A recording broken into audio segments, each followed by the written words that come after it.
you. We're here to tell you the story about a project that we've been working over the past year that had its roots at PopTech in 2010. As Andrew said, this is Lukas. Lukas is the CEO and founder of Crowdflower. I am a microbiologist at Harvard, and the project really had its roots in a problem that I was having in lab when I came to PopTech last year. So my lab works on tuberculosis, and I cannot pass up any opportunity to remind you that TB remains an enormous global health problem. There is an epidemic of TB right now in India, Africa, and China, and to change the global face of TB, we need really two very simple things. We need new drugs, and we need a vaccine. And yet we face a biologic problem in trying to develop new drugs and a vaccine, and that, in a nutshell, is that TB is really hard to kill. So if you take a population of the bacteria that causes TB, this is Mycobacterium tuberculosis, and you try to kill it either with antibiotics or with your immune system, essentially, most bacteria will die, but there are always some that will remain. And then when you relieve that immune pressure or you relieve that antibiotic pressure, those bacteria come back and reconstitute the infection. And so we think of this as really a problem of specialized survivor cells, and my lab studies specialized survivors with the goal of really trying to find them, understand them, and develop better interventions to eliminate them. So one of the tools that we use to study these cells is live cell imaging. This is a video of mycobacteria growing. This is their DNA. You've just heard all about DNA. That's their beautiful green DNA. We use live cell imaging such that we can understand the behavior of cells. We try to kill them, and then we try to identify the patterns which predict which cells will survive and which cells will die. So when I came to PopTech last year, we had just made a big discovery in the lab. We had just discovered one mechanism, the first mechanism by which specialized survivors are generated. And we really wanted to take that observation to the next step and prove its relevance to the ability of the bacterial population to survive antibiotic treatment. And we had a real problem in doing that, and that is that we had to increase the throughput of our assay by about 100-fold. And for us, the rate-limiting step in our assay is image analysis. So it turns out that the human eye can see our pretty bacterial cells much more easily than a computer can see them. And so we were scoring the behavior of all of our bacteria by hand. And so in order to increase the throughput of our assay, I could either hire 100 graduate students, which is slave labor, even at Harvard, or I could pair up with an image processing scientist. And indeed, I went to MIT and kind of solicited opinions about writing a new algorithm to do this.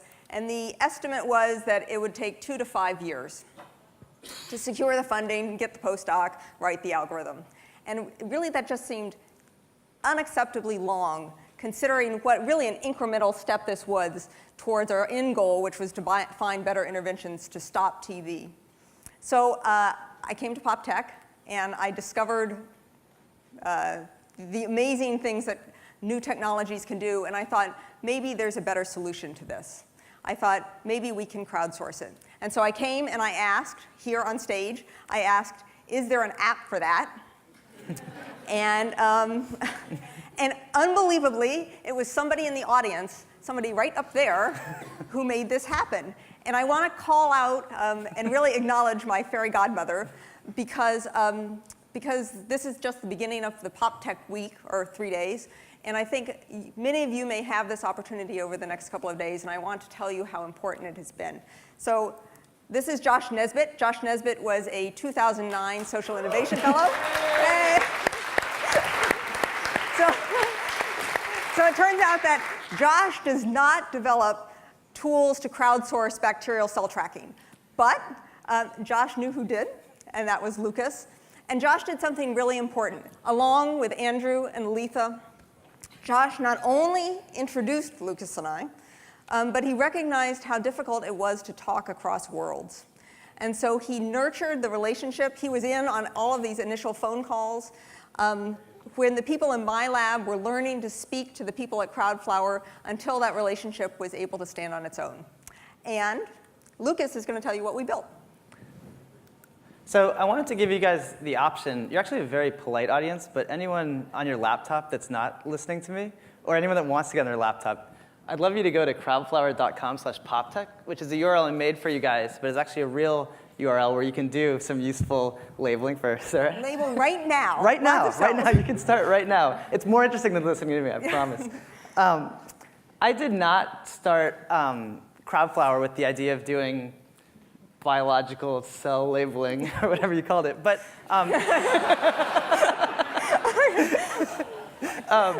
so we never really had a tool for that. But what I wanted to do was observe that there's lots and lots of work available that people aren't doing. And there's lots and lots of people that have extra bits of time that they could be doing something useful. So Clay Shirky has this great observation, which is that you could build the Empire State Building in the amount of time we spend in one weekend in America watching commercials on TV, right? And so imagine just like when that commercial comes on, you go on your laptop and you do something useful for those 5 minutes. And so I built Crowdflower around that, and we've, in the last 3 years, grown to 60 full-time employees, but it's super leveraged. We actually have over 1.5 million people in our network that come in and do useful tasks. And most of it is things for business. It's things like checking addresses of corporations, or labeling documents, or different types of image processing.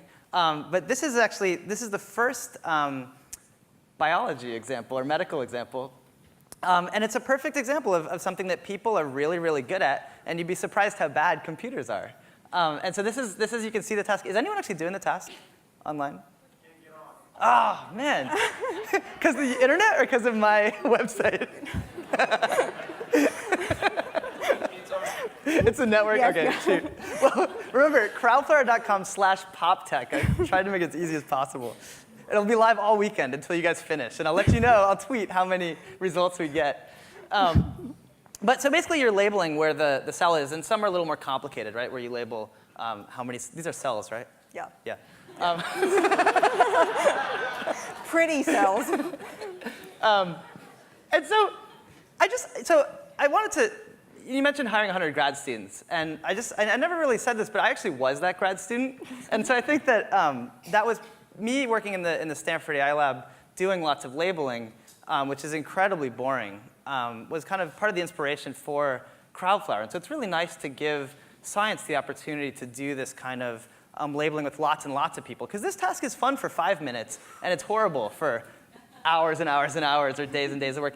And I think even more importantly, it lets the experimental process speed up, right? So instead of waiting a month or 2 months or however long it takes to hire 100 grad students and then coming back, I mean, there's a monetary cost there, but more importantly, there's a time cost, right? Which is every time you run an experiment, you have to go through this whole process, and then usually your labels are wrong in some way, and you have to go back and do it again. And that actually slows down science. And so what I love about this is you can put this online, and look, this literally took us a few hundred hours to get it done. And we hadn't even optimized this process. I mean, this is actually slow and small compared to our Fortune 500 customers that are doing this. And we're actually growing our engagement. We found a couple other institutions that have started to do this work. And so PopTech has been awesome. It's led to a whole new kind of business for us, and I think it's really going to help science.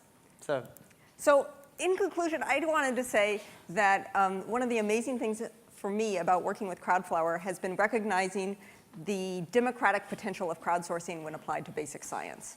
So crowdsourcing has the potential to democratize, at least to some extent, the economics of science, and it has the potential to certainly democratize access to the joys of basic scientific discovery. And we hope that in the future that we can use this democratic potential to break down the barriers between scientific research and the people who disproportionately bear the economic and health burdens of TB. And I would like to also conclude by saying thank you. Thank you to PopTech, and thank you to Andrew and Letha.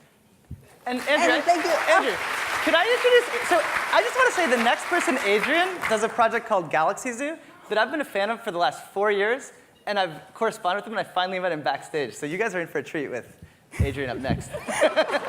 Cool, thank you.